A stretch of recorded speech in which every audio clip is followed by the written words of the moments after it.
যিমান আমাৰ অসমৰ বঙালী মানুহবোৰ আছে আজি তেওঁলোকে নিজকে ভাৰতীয় নাগৰিক হিচাপে পৰিচয় দিবলৈ বিচাৰে কিন্তু হিমন্ত বিশ্ব শৰ্মা ডাঙৰীয়া কি বিচাৰে যে কা যোগেদি অসমৰ বঙালী মানুহবোৰ প্ৰথমে এটা সাৰ্টিফিকেটত নিজকে বাংলাদেশী হিচাপে প্ৰমাণ দিয়ক তাৰ পিছত কা সুবিধা লওক আমি আমাৰ অসমৰ বঙালী মানুহক নিজকে বাংলাদেশী প্ৰমাণ দিবলৈ নিবিচাৰো মুখ্যমন্ত্ৰীটো কা আইন মানি লৈছিলে আৰু লুৰিণজ্যোতি গগৈৰ দল কা বিৰুদ্ধে ৰাহুল গান্ধী ডাঙৰীয়াৰ লগত থিয় দিছিল ৰাহুল গান্ধী ডাঙৰীয়া কাৰ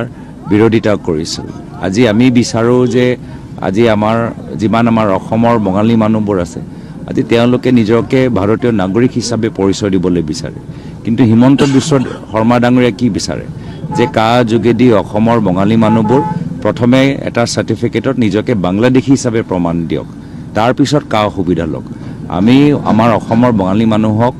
নিজকে বাংলাদেশী প্ৰমাণ দিবলৈ নিবিচাৰো তেওঁলোকে অসম চুক্তি পূৰ্বে আমাৰ অসমত আহা আমি তেওঁলোকৰ ভাৰতীয় নাগৰিক হিচাপে আমি সন্মান দিবলৈ বিচাৰো আৰু মুখ্যমন্ত্ৰীয়ে তেওঁলোকক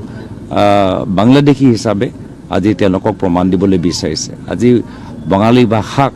আজি বৰ্তমান বিজেপি চৰকাৰে অপমান কৰিছে বিজেপি আইটি সেলৰ চিফ আজি বঙালী ভাষা সিলেটি ভাষা তেওঁলোকে অপমান কৰিছে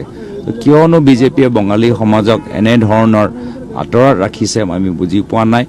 আজি আমি দেখিছোঁ যে ৰবীন্দ্ৰনাথ ঠাকুৰদেৱে হওক বা সুভাষ চন্দ্ৰ বসুদেৱে হওক বা স্বামী বিবেকানন্দই হওক অসম ভাৰতবৰ্ষৰ ভিতৰত বঙালী সমাজৰ এটা ডাঙৰ অৰিহণা আছে